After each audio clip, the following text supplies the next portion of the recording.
নামাজ পড়া যেরকম কিছু কিছু সময় নিষেধ আছে, স্ত্রী সহবাসের জন্য এরকম কোনো নিষিদ্ধ সময় আছে কিনা, এই প্রশ্ন উত্তর হলো না। দুটি সময় নির্দিষ্ট করে বলা যায় যে এই সময়গুলোতে সহবাস করা জায়েজ নেই, হারাম। তার একটা হলো মাসিক যখন হয় তখন, এবং সন্তান হওয়ার পরে যে রক্ত যতদিন থাকে ততদিন, নেফাস হয় যতদিন, সেটা সেই সময়। আরেকটা হলো যে ফরজ রোজা যদি রাখা হয় রমজান মাসে, তাহলে ওই রোজা অবস্থাতে। এই দুই সময় ছাড়া পুরুষের জন্য স্ত্রী সহবাস বা স্ত্রীর জন্য স্বামী সহবাস কোনো অবস্থাতে আর নিষেধ না। অনেকেই বলেন যে অমুক সময় সহবাস করা মাকরুহ, অমুক সময় সহবাস করা হারাম, অমুক সময় সহবাস করা ঠিক না। এগুলো সব মন গড়া কথাবার্তা, ভিত্তিহীন কথাবার্তা। এর সাথে ইসলামী শরিয়ার কোনো সম্পর্ক নাই। অনেক চটি বই টই বাজারে পাওয়া যায়, অনেক সময় সমস্ত বই পুস্তকে লেখা থাকে যে এই সময় সহবাস করলে এই বাচ্চা এরকম হয়, এই সমস্যা হয়, ওই অসুবিধা হয়, এই সময় সহবাস করা ঠিক না। এগুলো সবগুলা ভুয়া এবং ভিত্তিহীন কথাবার্তা। চিকিৎসা বিজ্ঞানীদের যদি কোনো পরামর্শ থাকে ভরা পেটে করা ঠিক না বা অমুক তমুক, এরকম যদি কোনো থিওরিক্যাল কথা কোনো ডাক্তার, কোনো বিশ্বস্ত কোনো মানুষ বলে থাকেন, তাহলে সেক্ষেত্রে সেটাকে আপনি আমলে নিতে পারেন। কিন্তু ইসলামী শরিয়ার পক্ষ থেকে আপনার জন্য কোনো সময় সহবাস করা নিষেধ নয়, মাকরুহ নয়। আবার কোনো সময় সহবাস করলে বেশি উত্তম হবে, ভালো হবে, সন্তান ভালো আসবে বা ভালো কোনো ফল আসবে, এরকম কোনো জিনিসও ইসলামী শরিয়াতে নাই। এটা সম্পূর্ণ যার যার অভিরুচির উপর নির্ভরশীল, যার যার অভিরুচি অনুযায়ী যে কোনো সময় সহবাস করতে পারে। ঈদ উল ফিতর এবং ঈদ উল আজহা এগুলো আল্লাহ রাব্বুল আলামিনের পক্ষ থেকে দেওয়া তার বান্দাদের জন্য বিশেষ উপহার এবং পুরস্কার। রমাদান মাসব্যাপী ইবাদতবন্দি করার পর আল্লাহ তাআলা নগদ পুরস্কার হিসাবে ঈদ উল ফিতরের আনন্দ আমাদেরকে দিয়েছেন। আর জিলহজের প্রথম দশকের ইবাদত সম্পন্ন করার পর, হজের ইবাদত সম্পন্ন করার পর আল্লাহ তাআলা নগদ পুরস্কার হিসাবে ঈদ উল আজহার আনন্দ আমাদেরকে দিয়েছেন। আল্লাহর দেয়া উপহারকে আল্লাহর বাতানো পদ্ধতিতে ব্যবহার করাই হলো একজন বুদ্ধিমান ইমানদারের কাজ। আর সেজন্য আমরা আজ ঈদ উল ফিতরের সুন্নাহ সমূহ আলোচনা করতে চাই। কিভাবে প্রিয় নবী সাল্লাল্লাহু আলাইহি সাল্লাম ঈদ উল ফিতর উদযাপন করতেন, সাহাবায়ে কেরাম ঈদ উল ফিতরে কী কী আমল করতেন, সেগুলো আমরা পেশ করবো ইনশাআল্লাহ তাআলা। ঈদ উল ফিতরের সুন্নাহ সম্পর্কে বলতে গেলে সর্বাগ্রে যে সুন্নাহর কথা চলে আসে তা হলো অন্য দিনের তুলনায় ঈদের দিন একটু আগে আগে ঘুম থেকে ওঠা, একটু ভোরে জাগ্রত হওয়া। ফজর নামাজে উপস্থিত হওয়াটা ঈদের নামাজে উপস্থিত হওয়ার চাইতে অনেক বেশি গুরুত্বপূর্ণ। আর সেই সাথে ঈদগাহে একটু আগে আগে যাওয়া, এটি ঈদের দিনের প্রথম সুন্নাহ। দুঃখজনক হলেও সত্য যে আমাদের সমাজে বরং উল্টা চিত্র দেখা যায়।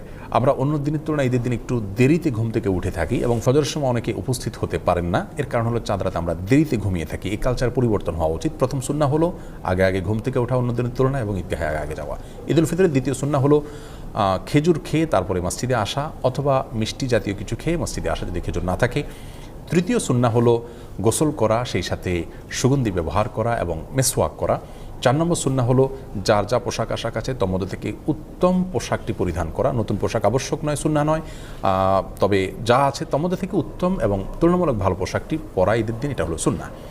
5 নম্বর সুন্নাহ হলো ঈদগাহে যাওয়ার সময় পায়ে হেঁটে যাওয়া, কোনো বাহন ব্যবহার না করা। যারা বৃদ্ধ বা অসুস্থ তাদের কথা ভিন্ন, সুস্থ স্বাভাবিক মানুষের জন্য বাহন ব্যবহার না করে পায়ে হেঁটে যাওয়াটাও সুন্নাহ। এতে ঈদের সৌন্দর্য বিকশিত হয় এবং প্রকাশিত হয়। 6 নম্বর সুন্নাহ হলো ঈদগাহে যাওয়ার সময় তাকবীর বলতে বলতে যাওয়া। আল্লাহু আকবার, আল্লাহু আকবার, লা ইলাহা ইল্লাল্লাহ, আল্লাহু আকবার, আল্লাহু আকবার, ওয়ালিল্লাহিল হামদ। এই তাকবীর পাঠ করতে করতে ঈদগাহে আসা সুন্নাহ। গল্পগুজব করতে করতে আসা উচিত নয়। তাকবীর আমাদের মুখে থাকবে এবং আমরা ঈদগাহে যেতে থাকবো। 7 নম্বর সুন্নাহ হলো যেই পথ দিয়ে আমরা ঈদগাহে আসবো, বাসায় যাওয়ার সময় অন্য পথ ধরে আমরা যাব। বিকল্প পথ যদি না থাকে তাহলে রাস্তার যে পাশ দিয়ে আমরা এসেছি অন্য পাশ দিয়ে যাওয়ার চেষ্টা করব। 8 নম্বর সুন্নাহ হলো ঈদের দিন হাসি মুখে থাকার চেষ্টা করা যথাসম্ভব। কোনো কারণে মনে দুঃখ থাকলেও যথাসম্ভব হাসি খুশি থাকার চেষ্টা করতে হবে, সবার সাথে আনন্দ ঘনভাবে সময় কাটানোর চেষ্টা করতে হবে। এটা ঈদের গুরুত্বপূর্ণ একটি সুন্নাহ। ঈদের 9 নম্বর সুন্নাহ হলো যথাসম্ভব মসজিদে বা বদ্ধ জায়গায় ঈদের নামাজ না পড়ে উন্মুক্ত জায়গায় বা মাঠে ময়দানে ঈদের নামাজ পড়া উচিত এবং উত্তম সুন্নাহ। এতে ঈদের আনন্দ এর মধ্যে পূর্ণতা পায়। তবে কোনোভাবেই কোনো রাস্তাঘাট, পথ ইত্যাদি বন্ধ করে মানুষের দুর্ভোগ হয় এরকম পরিস্থিতি সৃষ্টি করে দখল করে সেরকম জায়গায় ঈদের নামাজ পড়া উচিত নয়। উন্মুক্ত জায়গা যদি পাওয়া যায়, কারোর জায়গা যদি কেউ পারমিশন দেন তাহলে সেই জায়গাতে হতে পারে, অথবা শহর অঞ্চলে যদি সেরকম কোনো জায়গা না থাকে তাহলে মসজিদেও ঈদের নামাজ হতে পারে। ঈদের 10 নম্বর এবং সর্বশেষ সুন্নাহ হলো একে অন্যকে শুভেচ্ছা জানানো ঈদ উপলক্ষে। সেটি সাক্ষাৎ হলে হতে পারে, বার্তাযোগে হতে পারে। সাহাবায়ে কেরাম একজনের সাথে অন্যজন সাক্ষাৎ হলে, যোগাযোগ হলে ঈদের দিন তারা শুভেচ্ছা জানাতেন এইভাবে, তাকাব্বালাল্লাহু মিন্না ওয়া মিনকুম সালিহাল আমাল। যার অর্থ হলো গোটা রমজান ব্যাপী আপনি এবং আমি যে সমস্ত নেকামল করেছি আল্লাহ তাআলা আমাদের উভয়ের নেকামলগুলোকে কবুল করে নিন।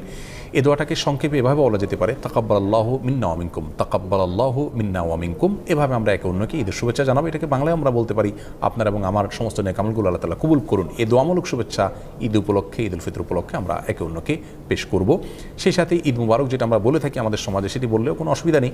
ঈদ মুবারকের অর্থ ভালো, অর্থাৎ আপনার ঈদ বরকতময় হোক, কিন্তু সুন্নাহ হলো সেটি যেটি সাহাবায়ে কেরাম থেকে বর্ণিত হয়েছে। আমরা দুটিকে সংযোগ করে বলতে পারি, কোনো অসুবিধা নেই। অবশ্যই সাহাবায়ে কেরামের শুভেচ্ছাটা আমরা ভুলব না, হাদিসে বর্ণিত শুভেচ্ছাটা আমরা একে অন্যকে জ্ঞাপন করব। তাকাব্বালাল্লাহু মিন্না ওয়া মিনকুম। কিছু কাজকে ঈদের সুন্নাহ আমরা মনে করি, অথচ সেগুলো ঈদের সুন্নাহ নয়। যেমন অনেকে মনে করেন ঈদের দিন কবর জিয়ারত করা সুন্নাহ। হ্যাঁ, ঈদের দিন যদি কারো সুযোগ হয় তিনি অবশ্যই মা বাবা কবর জিয়ারত করবেন, কোনো অসুবিধা নেই, ভালো। কিন্তু এটাকে ঈদের সুন্নাহ মনে করে করবেন না। অনেকেই ঈদগাহে ঈদের নামাজের পরে কাঁধে কাঁধ মিলানোটাকে সুন্নত মনে করেন, সেটিও ভুল ধারণা। অনেকদিন পরে কারোর সাথে সাক্ষাৎ হয়েছে, সম্প্রীতি বা ভালোবাসা প্রকাশের জন্য আপনি কাঁধে কাঁধ মিলালেন, সেটি করা যেতে পারে, কিন্তু ঈদের সুন্নাহ মনে করে সেটি করা উচিত হবে না। সেই সাথে অনেকে মনে করেন যে ঈদের দিন নতুন পোশাক পরা সুন্নাহ, সেটিও ভুল ধারণা। যা আছে তোমাদের থেকে উত্তম পোশাকটা পরা সুন্নাহ, কিন্তু নতুন পোশাক হতে হবে এমনটি মোটেও আবশ্যক নয়। ঈদ উপলক্ষে অনেকে অনেক বেশি পাপের কাজে নিমজ্জিত হয়ে যান। বিশেষ করে যুব সমাজকে দেখা যায় যে ব্যান্ড পার্টি, বিভিন্ন রকমের মিউজিক অনুষ্ঠান ইত্যাদির মাধ্যমে তারা ঈদ পালন করে থাকেন। অনেক মা বোন আছেন যারা গোটা রমজান জুড়ে আল্লাহর ইবাদতবন্দি করেছেন, অথচ ঈদের সময় তারা পর্দার বিধানকে লঙ্ঘন করে তারা বিভিন্ন গায়রে মাহরাম ছেলেদের সাথে মিশছেন এবং বাহিরে তারা বিনা প্রয়োজনে ঘোরাফেরা করছেন। এই অসুস্থ সংস্কৃতি থেকে আমাদের বের হয়ে আসা উচিত। আল্লাহর দেয়া ঈদকে আল্লাহর বাতানো পদ্ধতিতে ব্যবহার করা উচিত। আল্লাহর অবাধ্যতায় আল্লাহর দেয়া ঈদকে যদি আমরা পালন করি তাহলে সেটি গুনাহের কারণ হবে। আল্লাহ তাআলা আমাদের সকলকে ঈদের সুন্নাহকে পালন করার তৌফিক দান করুন, সুস্থ এবং সুন্দরভাবে ঈদ উদযাপন করার তৌফিক।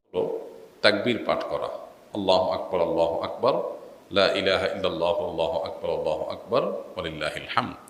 এই তাকবীরটার পাঠ শুরু হবে কখন? ঈদের চাঁদ দেখা যাওয়ার পর। ঈদের চাঁদ দেখা যাওয়ার পর থেকে আপনি গুনগুনিয়ে আপনি এটা পড়তে থাকবেন। যত বেশি সংখ্যক বার বাসা বাড়িতে কাজ করছেন, পরিষ্কার পরিচ্ছন্ন করছেন, ঈদের প্রস্তুতি নিচ্ছেন, হেল্প করছেন একে অন্যকে, এর মধ্যেই আপনার মুখে তাকবীর চলবে। আপনি মাগরিবের নামাজের পরে এশার নামাজ পড়তে আসলেন, মাগরিব পড়তে আসলেন, তারপরে আবার বাসায় যাচ্ছেন, যেতে আসতে তাকবীর পড়বেন। মানে ঈদের চাঁদ দেখা যাওয়া থেকে নিয়ে তাকবীরটা পরিমাণে বাড়তে থাকবে। যে যত বেশি পারেন এই তাকবীরটা পড়তে থাকবেন। কতক্ষণ পর্যন্ত চলবে? ঈদের নামাজের জন্য ইমাম যখন বের হবে, মিম্বরের দিকে আসবে, মেহরাবের দিকে আসবে, তখন শেষ থাকবে, তার আগ পর্যন্ত তাকবীর চলতে থাকবে। তার মানে আমরা ঈদগাহে যখন যাব তাকবীর পড়তে পড়তে যাব, আবার যখন মসজিদে প্রবেশ করব অবসর বসে থাকবো, ইমাম সাহেবের অপেক্ষায় থাকবো, তখন আমাদের মুখে তাকবীর চলতে থাকবে। অনেকে এই সুন্নতটা জানেন না, যার কারণে এটা মিস করেন। তাহলে আমরা তাকবীর পড়তে থাকবো ইনশাআল্লাহ। ঈদ উল আজহাতে তাকবীর উচ্চস্বরে পড়ার জন্য, আর ঈদ উল ফিতর তাকবীর বিশেষ করে চলতে ফিরতে যখন পড়বো নীরবে পড়ার জন্য নির্দেশনা করা দেওয়া হয় আছে। তো তাকবীরটা পড়া, এটা হলো প্রথম নির্দেশ। দ্বিতীয়ত হলো ভোরবেলায় অন্য দিনের চাইতে একটু আগে আগে ঘুম থেকে ওঠা। আমাদের উল্টা হয়, সারা রাত ঈদের শপিং কেনাকাটা পোলাপানের আড্ডাবাজি করে এসে অন্যান্য দিন ফজর নামাজ জামাতের সাথে পড়লেও ঈদের দিন মাস্ট মিস, উল্টা। অথচ ঈদের দিন ফজর নামাজ জামাতের সাথে পড়া, আগে আগে ঘুম থেকে ওঠা, এটার গুরুত্ব আরও বেশি। 3 নম্বর হলো গোসল করা। ঈদের জন্য গোসল করা। কেন গোসল করতে হবে?